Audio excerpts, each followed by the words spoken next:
The Breeze Bends the Grass is a musical theater piece that started as a commissioned spoken word performance piece. Arbutus Cunningham is a friend of mine, and she is an amazing spoken word writer and performer. She was commissioned to write a performance piece celebrating the life of Indiana artist Selma Steele, the wife of Indiana's most famous painter, T.C. Steele. Arbutus and I had collaborated in the past on several projects wherein I would weave songs throughout her storylines, or she would write stories to accompany songs of mine. We'd been very successful and had taken the show on the road, so to speak, in universities and small theaters throughout the Midwest. So when she called and asked if I wanted to develop this new project of hers in a similar way, of course I said yes. The performance piece was titled Hammer, Garden, Canvas, and Clay. And it essentially became the story of not just Selma Steele, but 4 women artists in Indiana around the turn of the 20th century, coming into fruition during the arts and crafts movement. The women whose lives Arbutus chose to explore were Janet Payne Bowles, a metal worker, Selma Steele, the landscaper, the Overbeck Sisters, who were Ceramacists, and Marie Goth, the portraitist. There were these women, and they had these urgent, turbulent, ferocious lives underneath a fairly lacquered exterior, in the sense that they'd been forgotten, they'd been paved over, so to speak. They came at a wonderful historic moment, came after the wave of enthusiasm, and it really was enthusiasm created by the arts and crafts movement. And there were other social movements going on that had this upwelling of possibility for women to define their lives in different ways and do what they chose to do instead of what was chosen for them. Directly, Krista came and said, well, I think it could be a play. And I thought she'd lost her mind, but damn if she didn't convince me that I could. She did pick up the phone when I called over and over and insisted that we do something more with these women. We felt a personal connection to them. My own personal connection to them came from remembering my mother's mother, who was a farmer in a tiny little agricultural community in South Texas, and how she fought to maintain a life of the mind. She'd been a French scholar in college. Nights when her work was finished, she tenderly translated Montaigne's essays into Spanish. Always keep a corner of your mind free for yourself alone, she told me. The soul withers from constant toil.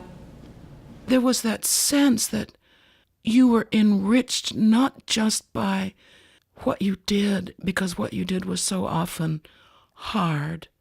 And so there was this deep resonance for all of us with these women's lives. And what we did was to take moments from each of them, from Janet Payne Bowles. Janet took the world by storm, doing something that very few women had ever done, and she was a profoundly successful metal worker.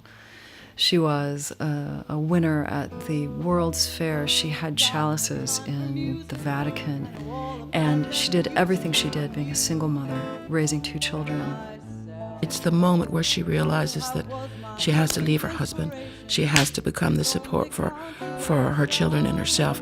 She doesn't have any kind of training to do anything or be anything, and yet she will not sacrifice her life as an artist. I was a great pretender of his artistry defender.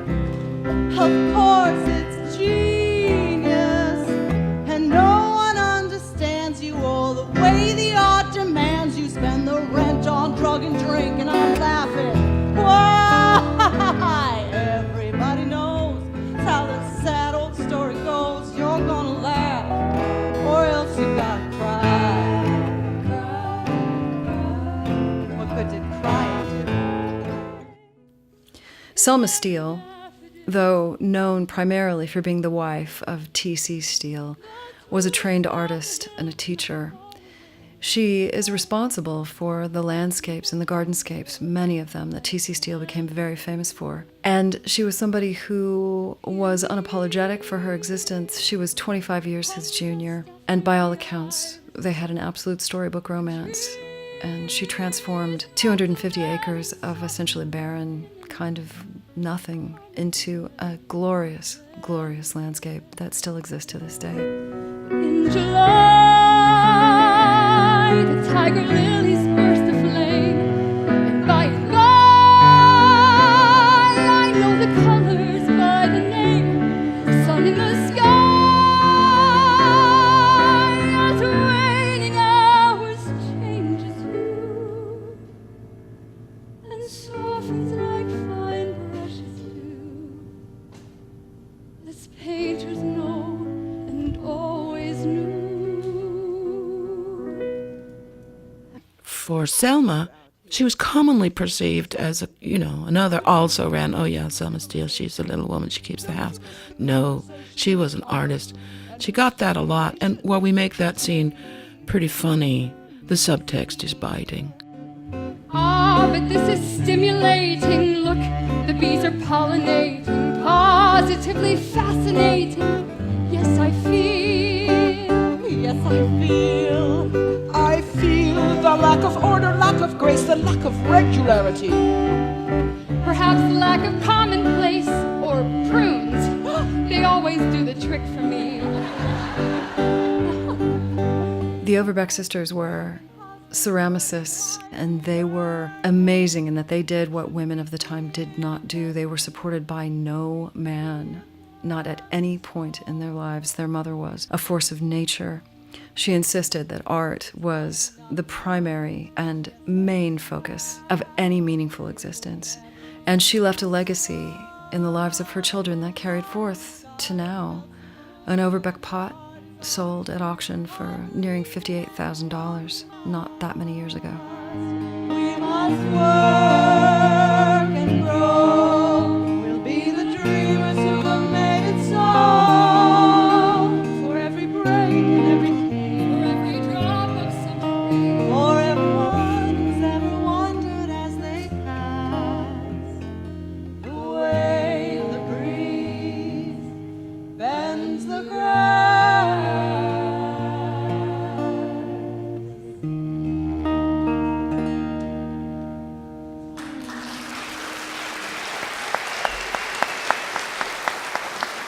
From the Overbecks, that first moment of astonishment when Margaret persuades them that they can actually do this, followed by a moment taken 20 years after the Pottery Studio has opened, when they are really up against the hardness of how do we put food on the table, because the Depression was so grinding. And we do that with Harriet. It's an absolutely luminous and very difficult moment. Bread. However did you manage bread, Harriet? Annie Langenauer's mother. Payment for lessons. And how does Annie get on? Fine, considering she must practice on that dreadful instrument in the gymnasium. I thought they had one at home. They did, but Charles hasn't had work since the mill closed. And he says they may lose the house. Your art was not more important than mine, but all of fate worked against me. The depression that broke the economy for music, no one had the money.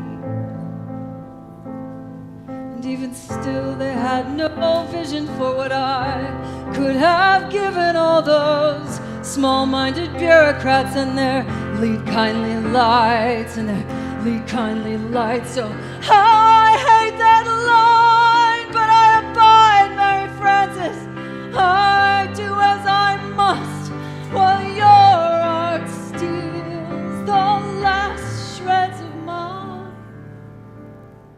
Marie Goth is Indiana's most famous portraitist, and she is primarily responsible for the Brown County Art Guild and the propagation of Brown County, Nashville as the artist colony that it is and has been for many, many decades. She had an incredible bond with her sister Genevieve, who supported her in her early years of Brown County, and she and Genevieve eventually lived very close to each other. They were both painters. They lived and breathed art. Marie outlived everyone, but never stopped painting to the end of her days.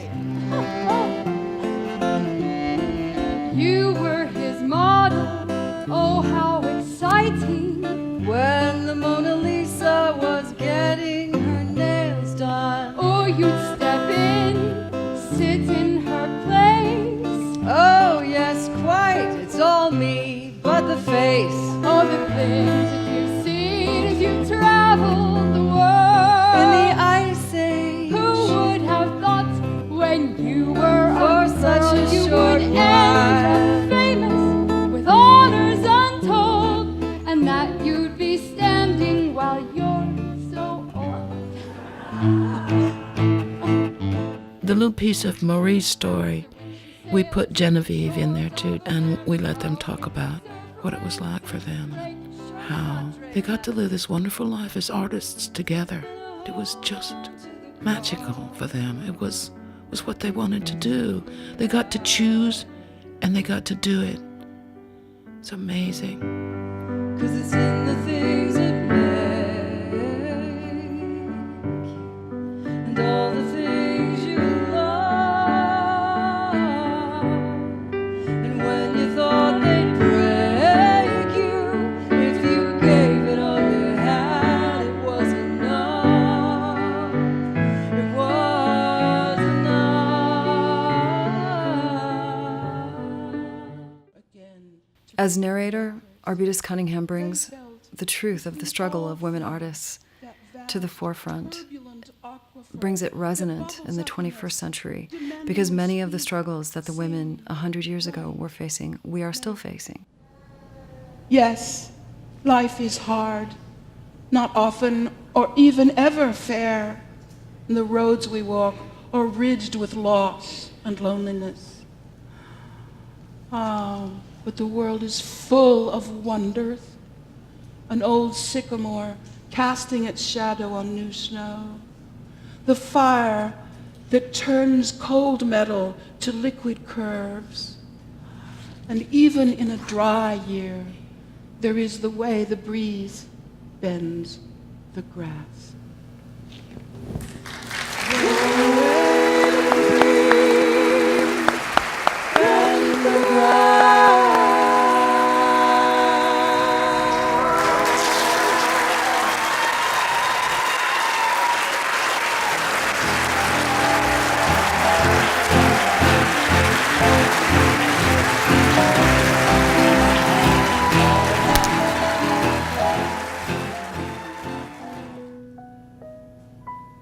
It must be May. Canary daffodils came Easter Day. The tulips dot the hills not far away, not far away. And the whole world's my canvas. The peonies come just after the irises. The trees